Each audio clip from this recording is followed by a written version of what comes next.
Welcome back to Lost with David. And if you're new to the channel, thanks for joining us today. We've got some great content in store for you, so stick around to the end of the video. You won't be disappointed. Alright, let's get started.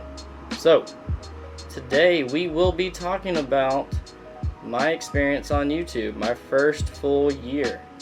My perspective, my thoughts, just my overall opinion on the platform itself, the direction it's going, my experience with it. Gonna say that most people that are gonna watch this video are people kind of on the fringe thinking about starting their own channel. And if you are one of those people, you are in the right place, because today we're gonna give you an honest perspective, a realistic perspective, for the common YouTuber. Not the guy that hit 1,000 subscribers, 10,000, 100,000, a million in his first year. No, we're talking about a guy who made it halfway to 100. And the goal was 100 subscribers at the beginning. Now, before we get started and I jump into it, I just want to say everybody has different goals, different ideas and expectations for their own channel. Now, mine were a little bit tempered, I would say. I did a lot of research, and like most people that start a channel, I kind of sat on the sidelines and listened to other people, got advice before I jumped into it. I think I hesitated like many, trying to figure out the perfect timing and direction I wanted to take the channel. But first thing first, if you do plan on starting a YouTube channel, just start. Just get started. I know you've heard probably other people say that, but it's the truth. And it's the truth with a lot of things that you are considering doing, in my opinion. You know, I think taking that leap of faith, that first step, is one of the most important parts. And honestly, the pandemic kind of put those things into motion for me. When things get taken away, you have to get creative. You have to persevere. You have to trust yourself, believe in yourself, and stand by the courage of your convictions. I think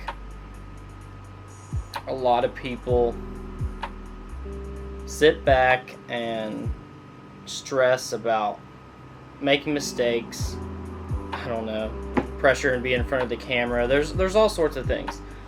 But here's the thing. The only way to get in this and to get going is just to start making videos. You got to start making mistakes. That's the only way you're going to get better at anything. As a photographer, I enjoy hanging out with better photographers. As a snowboarder, I enjoy hanging out with better snowboarders. They push me, they motivate me, they show me new things, they call me out on my own mistakes. And you need to put yourself out there. You need to be vulnerable, and you need to be okay with it. If you're not, then this might not be cut out for you. With all that being said, let's take you back to my experience. Now, at the beginning, I was very motivated. Obviously, I considered doing it full time. Set back, and I was kind of in a unique situation with the pandemic too, because I wasn't working. I had to take a layoff, so I had time and I had a choice to take a new job, go back to my old job, or go full force with YouTube. Reached out to a couple good friends, gave me some great advice. As hard as it was, you know, I was going to go back to a new job. I was going to take this new job and just do this on the side, starting off, just like many YouTubers, I would say. I think that was the right decision, because even if I would have done this full time, I don't think it would have been lucrative enough, and I didn't have enough on the side to kind of support all my travels and bills and everything without some sort of basic income. You know, right now I'm trying to create more revenue streams, especially with the channel. That's going to be a big goal of this second year. I set a goal to basically try to post one video a week, and when I started off, so let me explain too, I primarily make hiking films and snowboarding films, kind of adventure based travel content.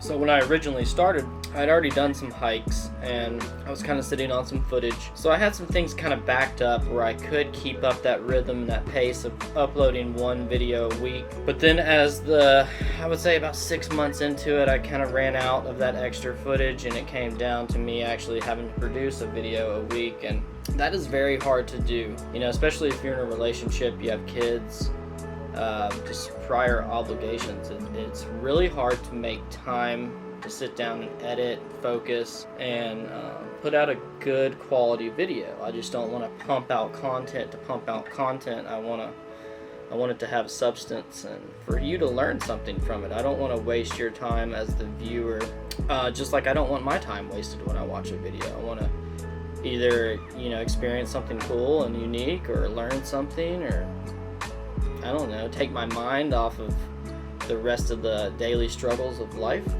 Be very mindful of the volume you plan on putting out and set yourself on some kind of schedule. That worked very well for me, but it was very hard to maintain with a full-time job. So if you're going to try to do this on the side, you're going to have to be dedicated. You're not always going to hit that mark of putting a video out each week, and that's okay. Don't put external pressure on yourself that isn't necessary. I think at the end of the day, this is your project, your ideas, and your channel. You are in control. That's the whole reason you're doing this. So don't get caught up in, oh man, I said I'd get this out by this date or that date.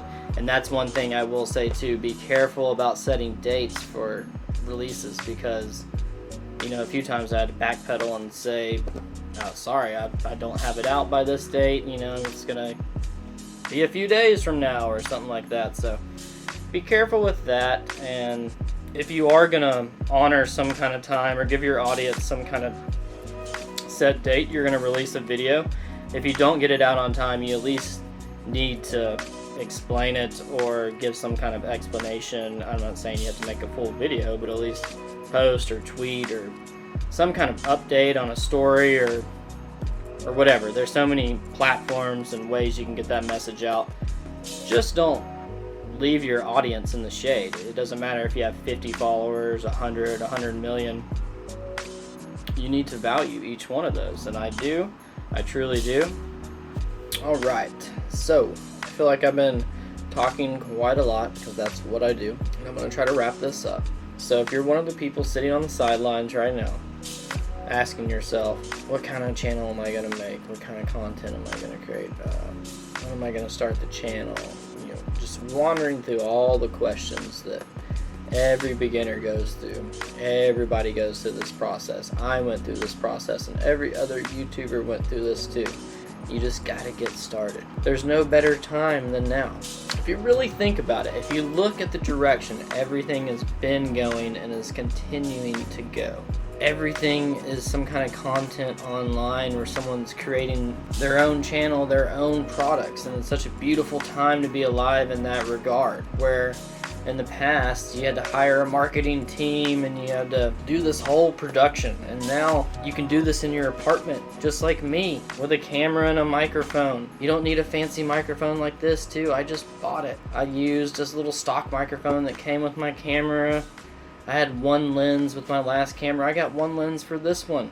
I mean, I've got a few more for the other one now, but either way, I'm just saying, there's always going to be limitations, and there's always going to be, I don't want to say like doubts, but like things holding you back that aren't necessary. Like equipment's one of them. The thought of failure or making a fool of yourself, you're going to do that along the way, and you're going to make mistakes, but like I said in the beginning, that's the only way you're going to get better. You need to put yourself out there. You gotta have a little tough skin.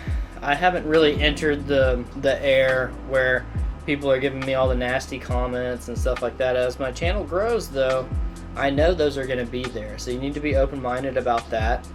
Right now in the beginning, everything's great. Everybody's supporting you and saying nice comments, but I know that's not going to last forever, so you need to be honest about that.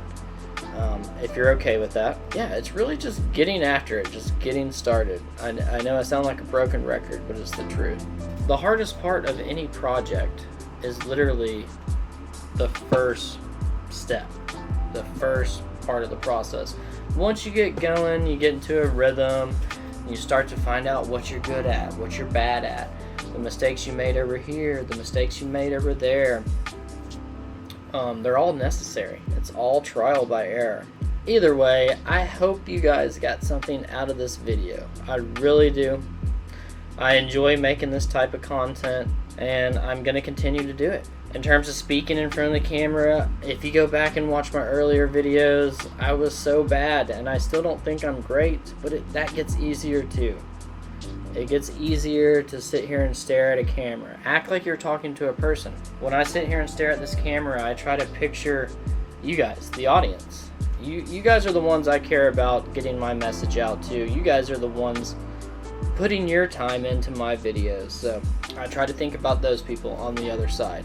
Don't just think you're staring into a camera lens. It's more than that. You're affecting people's lives just like my life has been affected by people on YouTube. Long story short, I hope you enjoyed the video. If you did, make sure you give this video a like, consider subscribing to the channel, and hitting the notification bell so you get updated each time I make a video. If you want to follow me on Instagram, Facebook, Twitter, everything's Lost with David. So go check that out, and I'll catch you guys in the next one. Have a good one.